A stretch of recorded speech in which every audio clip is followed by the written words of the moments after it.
You see, when you have a history with someone. Late last year, the opposition organized a joint prayer ceremony at the National Unit Platform Party headquarters in Makerere. The organizers indicated that they had invited 7 religious leaders from different denominations. However, none of these turned up for the event, which upset the politicians.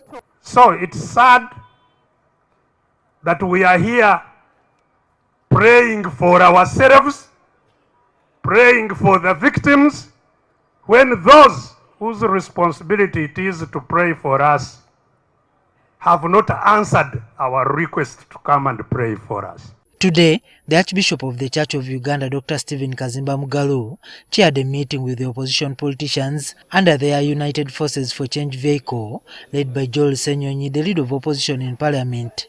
Several leaders from across the political opposition divide turned up for the event. Earlier, there had been plans for political leaders Robert Kyagulanyi, Dr. Kizza Besigye and Major General Mugisha Muntu to turn up, but these did not show up.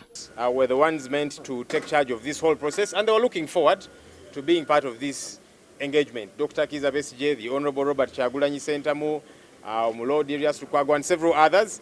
But as you know, these are leaders under house arrest. Others are on the run, simply because they are raising their voices about poor service delivery, about injustice that keeps happening. During the closed-door meeting, the leaders addressed several issues, but they say the issues of the religious leaders not showing up for the opposition prayers was top on agenda. At the end of the meeting, Archbishop Kazimba said they had reached an agreement. The first time we had thought to have some of the leaders, we reached out to them to have prayers. Prayers did happen. We were not able to have them for various reasons, but then we thought it would be good to have an interface with them. At one time they wanted to reach out to us for prayers. It didn't work out because they didn't go through the proper channels. We have a coordinating office here at the Secretariat. They wrote to individuals and some letters even came late. But now we have guided ourselves that if they have anything, we have our Secretariat and the Secretary General is here, so that we are coordinated. Like now, they did it properly. That's why we have been able to come to meet them. Joel Senyonyi says they have also urged the religious leaders to speak more on the pressing issues in the country, including human rights violations, the economy, and many more. Leaders, we have got a part to play, but we believe that religious leaders have got a critical role to play. Their voice sometimes is even louder than ours when they do speak out. So we've requested them to speak out. There are Ugandans who were murdered through the political process. Justice has not been served. There are Ugandans who are missing, the Chibalamas of this world, Damulira and others. You know, when they speak out, it makes a difference. The issue of misunderstanding each other.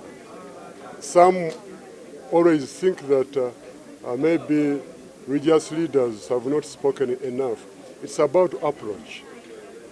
Our approach is different. We have a way of approaching individually. We can approach, different institutions to ensure that our voices are heard. You know, some people think that when you go and attack somebody or you speak publicly, that's what works.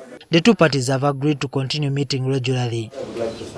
Meanwhile, today the United Forces for Change had scheduled prayers in Igang district, but this plan failed to take off and had to be postponed according to the NUP Party Secretary General. Because some of our leaders, especially Dr. Besigye, Lord Mayor Darius Lukwago, are still under house arrest, and our president is still on the run. They are looking for him everywhere to arrest him and place him under house arrest.